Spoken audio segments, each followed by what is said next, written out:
Hello बच्चों, आज हम पढ़ेंगे कक्षा 10वीं की हिंदी क्षितिज भाग 2 का पाठ 2 तुलसीदास राम लक्ष्मण परशुराम संवाद। इस पाठ के प्रश्नोत्तर आज हम करेंगे संपूर्ण व्याख्या सहित, ताकि आपको इसके प्रश्नोत्तर अच्छे से याद हो जाए। तो चलो शुरू करते हैं। इसके पहले हमने पाठ 1 के प्रश्नोत्तर भी तैयार करके वीडियो बनाया था।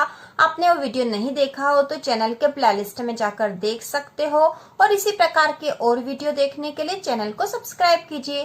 तो चलो शुरू करते हैं। प्रश्न पहला है, परशुराम के क्रोध करने पर लक्ष्मण ने धनुष के टूट जाने के लिए कौन कौन से तर्क दिए। तो यह जो पाठ है राम लक्ष्मण परशुराम संवाद, यह इस घटना पर आधारित है कि राम और लक्ष्मण विश्वामित्र ऋषि के साथ में जनक की सभा में गए थे, जनक के दरबार में गए थे, और वहां पर उन्होंने जो शिव धनुष था उसको तोड़ा था। सीता के स्वयंवर के लिए शिव धनुष को तोड़ा था, राम ने तोड़ दिया था। और जैसे ही धनुष तोड़ा था तो परशुराम आ गए थे। परशुराम बहुत क्रोधित थे कि इस शिव धनुष को किसने तोड़ा है, बहुत नाराज थे। और यहीं से यह कथानक प्रारंभ हो रहा है इस काव्य खंड का। तो इसमें पूछा है कि परशुराम के क्रोध करने पर लक्ष्मण ने धनुष के टूट जाने के लिए कौन कौन से तर्क दिए। तो लक्ष्मण ने तर्क दिए थे। परशुराम ने क्रोधित होकर जब बोला था तो लक्ष्मण ने उनका उत्तर दिया था। तो यहाँ पर परशुराम और लक्ष्मण का संवाद अधिक है, तो इसी से संबंधित यह प्रश्न है। तो इसका उत्तर है, परशुराम के क्रोध करने पर लक्ष्मण ने धनुष के टूट जाने के लिए निम्नलिखित तर्क दिए। तो लक्ष्मण ने तर्क दिए थे कि धनुष क्यों टूट गया है, क्या क्या कारण है। जो तर्क दिए थे वह पहला है, लक्ष्मण ने कहा कि बचपन में हमने बहुत से धनुष तोड़ डाले थे, लेकिन तब तो आपने हम पर ऐसा क्रोध नहीं किया। मतलब जब हम छोटे थे तब तो हम बहुत से धनुष तोड़ देते थे, तब तो हमारे ऊपर आपने क्रोध नहीं किया। दूसरा तर्क दिया कि सभी धनुष एक जैसे ही हैं, तो इसी धनुष के टूट जाने पर आप इतना नाराज क्यों हो रहे हैं। तीसरा है, श्री रामचंद्र जी ने तो इसे नवीन के धोखे से देखा था। मतलब श्री राम तो समझे थे कि यह नया धनुष है और इसलिए उन्होंने तोड़ दिया था, लेकिन यह तो बहुत पुराना धनुष है, शिव धनुष था और पुराना था। उसके बाद है चौथा, यह धनुष तो छूते ही टूट गया, इसमें रघुनाथ का कोई दोष नहीं है। तो धनुष तो छूते ही टूट गया है और इसमें रघुनाथ मतलब श्री राम का कोई दोष नहीं है। तो इस प्रकार ये तर्क दिए थे लक्ष्मण ने परशुराम को धनुष के टूट जाने पर। इसके बाद प्रश्न नंबर दूसरा है, परशुराम के क्रोध करने पर राम और लक्ष्मण की जो प्रतिक्रियाएं हुई, उनके आधार पर उन दोनों के स्वभाव की विशेषताएं अपने शब्दों में लिखिए। तो परशुराम जब वहां पर सभा में क्रोध करते हैं तो वहाँ राम और लक्ष्मण और पूरी सभा के लोग रहते हैं। तो राम और लक्ष्मण की जो प्रतिक्रिया हुई थी वह हमें बतानी है, और उनकी स्वभाव की विशेषताएं बतानी है। उनके प्रतिक्रियाओं के आधार पर उनके स्वभाव की क्या विशेषताएं थी। तो सबसे पहले हम राम के स्वभाव की विशेषताएं लिखेंगे। तो इसमें है राम के स्वभाव की जो विशेषताएं, पहली है विनम्र। राम अत्यंत विनम्र स्वभाव के थे।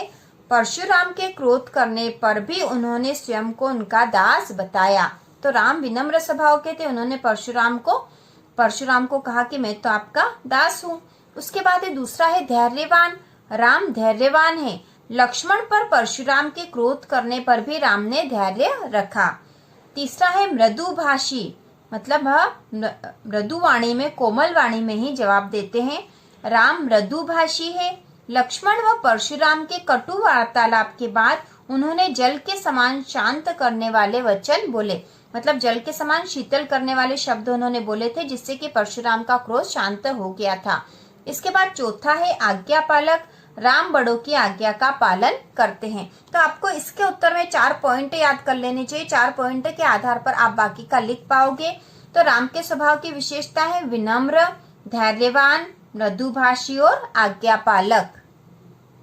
इसके बाद लक्ष्मण के स्वभाव की विशेषताएं। तो लक्ष्मण की स्वभाव की विशेषता इस प्रकार है, पहली है तर्कशील। लक्ष्मण तर्कशील स्वभाव वाले हैं। परशुराम के साथ वार्तालाप में उन्होंने कई प्रकार के तर्क प्रस्तुत किए। जैसे कि सबसे पहले प्रश्न के उत्तर में ही हमने बताया था कि धनुष के टूट जाने पर लक्ष्मण ने कौन कौन से तर्क दिए थे। तो इस प्रकार लक्ष्मण के हर जवाब में तर्क है, तर्कशील स्वभाव के हैं। दूसरा है बुद्धिमान। लक्ष्मण अत्यंत बुद्धिमान है, क्योंकि उनके हर जवाब से हमें पता चलता है कि वह बुद्धिमान है। तीसरा है वाक्पटु, मतलब बोलने में चतुर।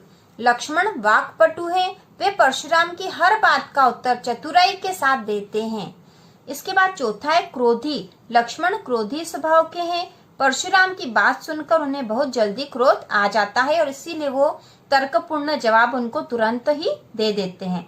तो इस प्रकार राम और लक्ष्मण के स्वभाव की विशेषताएं हमने देख ली है।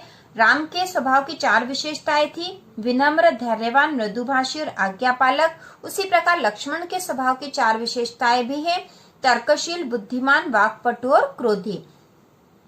प्रश्न नंबर 3 है, लक्ष्मण और परशुराम के संवाद का जो अंश आपको सबसे अच्छा लगा उसे अपने शब्दों में संवाद शैली में लिखिए। तो इसका उत्तर है, तो हमें यहाँ पर लिखना है कि लक्ष्मण और परशुराम के बीच में जो संवाद हुआ था, मतलब जो बातचीत हुई थी, उसका सबसे अच्छा अंश जो हमें सबसे अच्छा लगा है उसे हमें संवाद शैली में ही लिखना है। तो हमने लिख दिया है इसका उत्तर। तो लक्ष्मण बोल रहे हैं, बचपन में हमने बहुत सी धनुइयां तोड़ डाली, परंतु आपने ऐसा क्रोध कभी नहीं किया, इसी धनुष पर इतनी ममता क्यों? तो परशुराम ने इस पे बोला था, परशुराम का संवाद है यह, अरे राजपुत्र, काल के वश में होकर भी तुझे बोलने का होश नहीं है। सारे संसार में प्रसिद्ध शिव जी का यह धनुष तुझे धनुइया दिखाई दे रहा है। धनुइया मतलब छोटा धनुष, ठीक है, धनुइया मतलब छोटा धनुष। इसके बाद लक्ष्मण उनके जवाब देते हैं, हमारे जानने में तो सभी धनुष एक समान है, यह तो छूटते ही टूट गया, इसमें रघुनाथ जी का कोई दोष नहीं, आप बिना ही कारण इतना क्रोध कर रहे हैं। परशुराम ने बोला, अरे दुष्ट, तूने मेरा स्वभाव नहीं जाना। तो इस प्रकार हमने लक्ष्मण और परशुराम के बीच में जो संवाद हुआ था सबसे अच्छा जो हमें लगा है वह हमने यहाँ लिखा। और पहले प्रश्न के उत्तर में भी इन पॉइंट के आधार पर लिखा था कि रघुनाथ जी का कोई दोष नहीं है, धनुष तो छूते ही टूट गया था, हमने बचपन में बहुत से धनुष तोड़ डाले थे, तब तो आपने ऐसा क्रोध नहीं किया था। तो इस प्रकार यह परशुराम और लक्ष्मण के बीच संवाद शैली में लिखा हुआ उनका संवाद है जो कि हमें सबसे अच्छा लगा। इसके बाद प्रश्न नंबर 4 है, परशुराम ने अपने विषय में सभा में क्या क्या कहा, निम्न पद्यांश के आधार पर लिखिए। तो यहाँ पद्यांश लिखा है, बाल ब्रह्मचारी से लेकर मोर अति घोर तक पद्यांश जो है, परशुराम ने अपने विषय में सभा में क्या क्या कहा, निम्न पद्यांश के आधार पर लिखिए। और यह पद्यांश तो इसका उत्तर होगा, परशुराम ने अपने विषय में सभा में कहा कि मैं बाल ब्रह्मचारी और अत्यंत क्रोधी हूँ, पूरे विश्व में क्षत्रिय वंश के शत्रु के रूप में प्रसिद्ध हूँ। मैंने अपनी भुजाओं के बल से पृथ्वी को राजाओं से रहित करके उसे कई बार ब्राह्मणों को दान दे दिया। तो यहाँ पे परशुराम अपने खुद के विषय में सभा में बता रहे हैं कि मैं बाल ब्रह्मचारी हूँ, अत्यंत क्रोधी स्वभाव का हूँ, पूरे विश्व में क्षत्रिय वंश के शत्रु के रूप में प्रसिद्ध हूँ। मतलब परशुराम है पूरे विश्व में क्षत्रिय लोगों के शत्रु के रूप में प्रसिद्ध है। मैंने अपनी भुजाओं के बल से पृथ्वी को राजाओं से रहित करके उसे कई बार ब्राह्मणों को दान दे दिया। तो उनके बारे में प्रसिद्ध है कि उन्होंने पृथ्वी को राजाओं से विहीन कर दिया था, मतलब क्षत्रिय वंश से विहीन कर दिया था और उसे ब्राह्मणों को दान दे दिया था। परशुराम ने लक्ष्मण से कहा कि मेरे इस फरसे को देखो जिसने सहस्त्रबाहु की भुजाओं को काट दिया था। तुम अपने माता पिता को चिंतामग्न मत करो, मेरा फरसा बहुत भयानक है, यह गर्भ के बच्चों का भी नाश करने वाला है। मतलब जिन बच्चों ने अभी जन्म भी नहीं लिया उन बच्चों का भी यह नाश कर देता, मेरा फरसा बहुत भयानक है। और यहाँ पे लिखा है कि तुम अपने माता पिता को चिंता मग्न मत करो, मतलब उन्हें चिंता में मत डालो, क्योंकि यदि तुम इस तरह से बोलोगे तो तुम मेरे हाथों मारे जाओगे। तो इस प्रकार यह परशुराम ने अपने विषय में सभा में जो कहा था उस पद्यांश के अनुसार इसका अर्थ यह है। इस प्रकार आप इसको याद कर सकते हो। प्रश्न 5वां है, लक्ष्मण ने वीर योद्धा की क्या क्या विशेषता बताई। तो लक्ष्मण ने अपने पद के द्वारा वीर योद्धा की जो विशेषताएं बताई है उस काव्य खंड में, तो वह हम यहाँ लिखेंगे। तो इसका उत्तर है, लक्ष्मण ने वीर योद्धा की निम्नलिखित विशेषताएं बताई। पहली है, वीर योद्धा धैर्यशील होते हैं। वीर योद्धा धैर्यशील होते हैं, उसमें धैर्य होता है। दूसरा है, वीर योद्धा क्षोभ रहित होते हैं। तीसरा, वीर योद्धा अपशब्द नहीं बोलते। चौथा, वीर योद्धा अपने ही मुंह से अपनी प्रशंसा नहीं करते, जो कि परशुराम कर रहे थे। परशुराम के लिए ये सारी बातें उन्होंने कही थी कि आप वीर योद्धा अपने आप को बार बार बता तो रहे हैं, लेकिन वीर योद्धा में ये गुण होते हैं। तो वीर योद्धा धैर्यशील होते हैं, वीर योद्धा क्षोभ रहित होते हैं, वीर योद्धा अपशब्द नहीं बोलते, वीर योद्धा अपने ही मुंह से अपनी प्रशंसा नहीं करते। इसके बाद 5वां पॉइंट है, वीर योद्धा शत्रु को युद्ध में उपस्थित पाकर अपने प्रताप की डिंग नहीं मारते, जो कि परशुराम मार रहे थे। तो इसीलिए उन्होंने लक्ष्मण ने बताया था कि वीर योद्धा शत्रु को युद्ध में उपस्थित पाकर अपने प्रताप की डिंग नहीं मारते, मतलब बड़ी बड़ी बातें नहीं करते। फिर वीर योद्धा वीरता पूर्वक युद्ध लड़ते हैं। तो इस प्रकार ये विशेषताएं बताई थी लक्ष्मण ने वीर योद्धा की। इसके बाद प्रश्न नंबर 6 है, साहस और शक्ति के साथ विनम्रता हो तो बेहतर। इस कथन पर अपने विचार लिखिए। तो यहाँ पे कथन यह है कि साहस और शक्ति के साथ साथ विनम्रता भी होनी चाहिए। तो इसका उत्तर होगा, साहस और शक्ति ऐसे गुण हैं जिसका सदुपयोग करके व्यक्ति महान बन सकता है, लेकिन इनके दुरुपयोग से व्यक्ति घृणा का पात्र बन जाएगा। साहस और शक्ति के साथ यदि विनम्रता होती है तो इससे इन गुणों का सदुपयोग होता है, व्यक्ति सम्मानीय बनता है और समाज का भी भला होता है। अतः साहस और शक्ति के साथ विनम्रता आवश्यक है। तो यहाँ पे साहस और शक्ति के साथ साथ विनम्रता भी व्यक्ति में होनी चाहिए थी। और यह इस परिप्रेक्ष्य में कहा गया है कि परशुराम में, मुनि जो परशुराम थे उनमें साहस और शक्ति तो थी लेकिन विनम्रता नहीं थी, जबकि राम में साहस और शक्ति होने के बाद भी विनम्रता थी। तो यहाँ पे इसीलिए कहा गया कि साहस और शक्ति के साथ विनम्रता हो तो बेहतर है।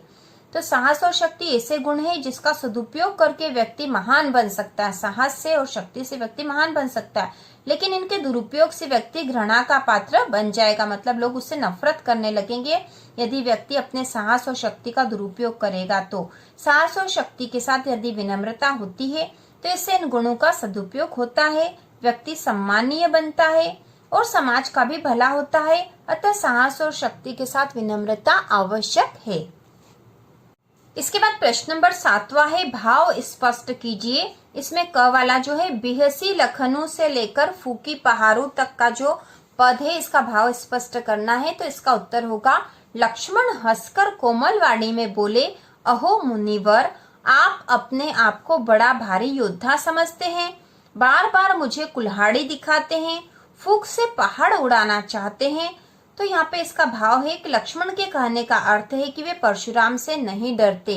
तो लक्ष्मण इसलिए कह रहे हैं, लक्ष्मण हंसकर कोमल वाणी में बोले, अहो मुनिवर, आप अपने आप को बड़ा भारी योद्धा समझते हैं, मतलब बहुत बड़ा योद्धा आप अपने आप को समझ रहे हैं, और बार बार मुझे कुल्हाड़ी दिखाते हैं, फूंक से पहाड़ उड़ाना चाहते हैं, और इस प्रकार कुल्हाड़ी दिखाकर आप अपने फूंक से पहाड़ उड़ाना चाहते हैं। तो यहाँ पे ये कहा गया है कि आप इस प्रकार मुझे डराने की कोशिश कर रहे हैं। तो लक्ष्मण के कहने का वास्तव में अर्थ है कि वह परशुराम से नहीं डरते। इसके बाद ख वाला है, इहा कुम्हड़ बतिया से लेकर सहित अभिमाना तक का पद है।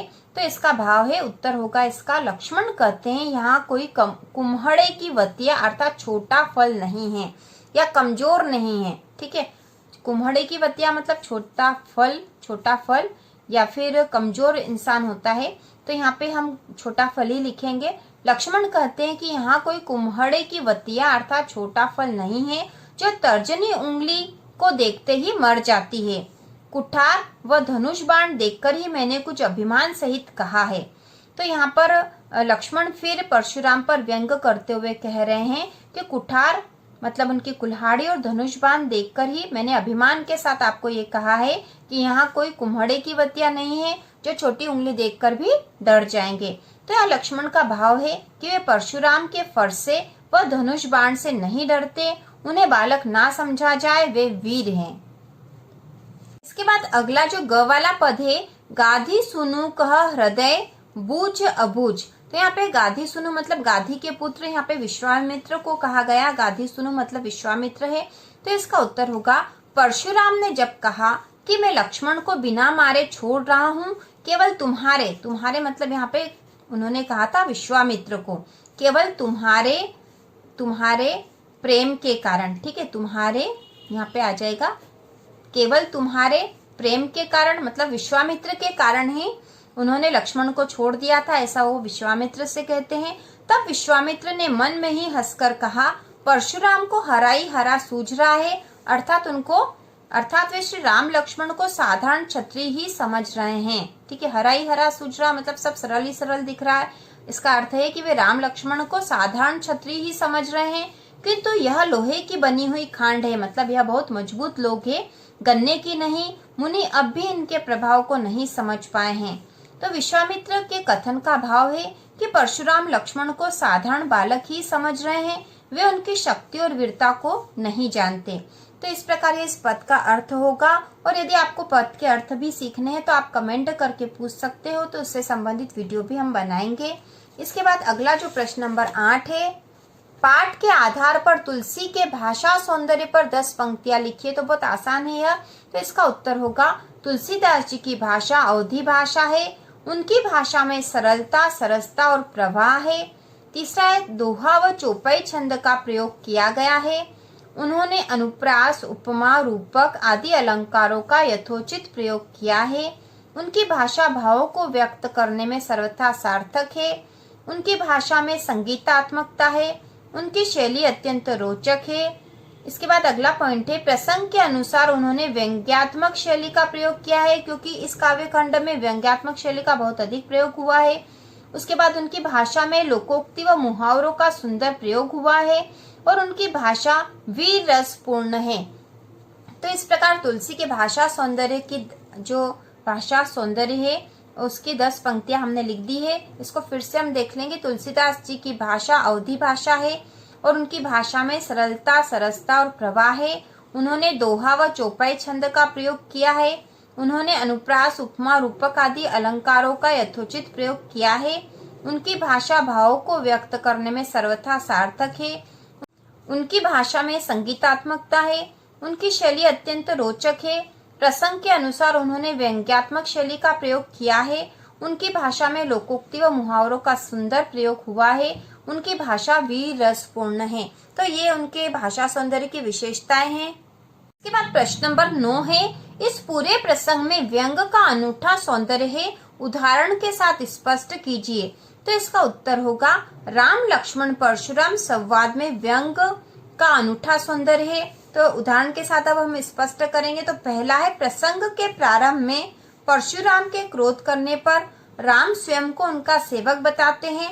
तब परशुराम व्यंग्यात्मक रूप में कहते हैं, शत्रुता का कार्य करने से सेवकाई नहीं होती। मतलब परशुराम राम को कहते हैं कि तुमने शत्रुता का काम करा है और अब कह रहे हो कि मैं आपका सेवक हूँ। तो इसका जो पद था वह है, सेवकू सोजो करे सेवकाई। सेवकू सोजो करे सेवकाई, सेवक वह है जो सेवकाई करे। अरी करनी, अरी मतलब शत्रुता होती है ना, शत्रु। अरी करनी करी करी लड़ाई, शत्रुता करके लड़ाई नहीं करते। तो यहाँ पे इस पूरे दोनों पद का अर्थ है, सेवकू सोजो करे सेवकाई, सेवक वह है जो सेवकाई करेगा। अरी करनी करी करी लड़ाई, शत्रुता करके लड़ाई नहीं करेगा। दूसरा है, लक्ष्मण परशुराम से व्यंग करते हुए कहते हैं कि यह छोटा सा फल नहीं है जो तर्जनी उंगली को देखते ही मर जाएगा। और इसका पद यह है, इहा कुम्हड़ बतिया कोऊ नाही, जे तर्जनी देखी मरी जाही। इसके बाद तीसरा है, लक्ष्मण परशुराम से कहते हैं कि आपका एक एक वचन करोड़ों वज्रों के समान है। धनुष, बाण और फरसा तो आप व्यर्थ ही धारण करते हैं। तो लक्ष्मण परशुराम पर व्यंग करते हुए कहते हैं कि आपका एक एक वचन बड़े बड़े हथियार से भी अधिक कठिन है, अधिक बड़ा है, वज्र के समान है, और आप धनुष, बाण और फरसा तो व्यर्थ ही लेकर घूम रहे हो। तो इसका जो पद है, कोटि कुलिस सम वचन तुम्हारा, व्यर्थ धरहु धनु बाण कुठारा। इसके बाद प्रश्न नंबर 10वां है, निम्नलिखित पंक्तियों में प्रयुक्त अलंकार पहचान कर लिखिए। तो यहाँ पंक्तियां दे रखी है और इसमें हमें पहचान करने के अलंकार कौन सा है। तो इसमें क वाला है, बालकू बोली बधो नहीं तो ही। तो यहाँ पे ब वर्ण की आवृत्ति हो रही है। तो यहाँ पे होगा अनुप्रास अलंकार। जहाँ पर एक ही वर्ण की आवृत्ति बार बार होती है वहां पर होता है अनुप्रास अलंकार। इसके बाद ख है, कोटि कुलिस सम बचनु तुम्हारा। तो इसमें है उपमा अलंकार, सम शब्द का प्रयोग हुआ है। कोटि कुलिस सम वचनु तुम्हारा, करोड़ों वज्रों के समान तुम्हारे वचन है। तो समानता बताई गई थी, तो उपमा अलंकार है। इसके बाद ग वाला है, तुम तो कालू हाक जनु लावा, बार बार मोही लागी बोलावा। तो यहाँ पे है उत्प्रेक्षा अलंकार है। इसके बाद घ वाला है लखन उतर आहुति सरिस भृगुबर कोशुक रसानु बढ़त देखी जल सम वचन बोले रघुकुल भानु। तो यहाँ पर है सम शब्द का प्रयोग फिर हुआ, तो सम वाले शब्द में उपमा अलंकार आता है, तो यहाँ उपमा अलंकार है। इस प्रकार इस पाठ के सभी प्रश्नोत्तर हो चुके हैं जो कि महत्वपूर्ण थे। और इसी प्रकार के और वीडियो देखने के लिए कक्षा 9वीं और 10वीं की संपूर्ण तैयारी के लिए चैनल को सब्सक्राइब कीजिए।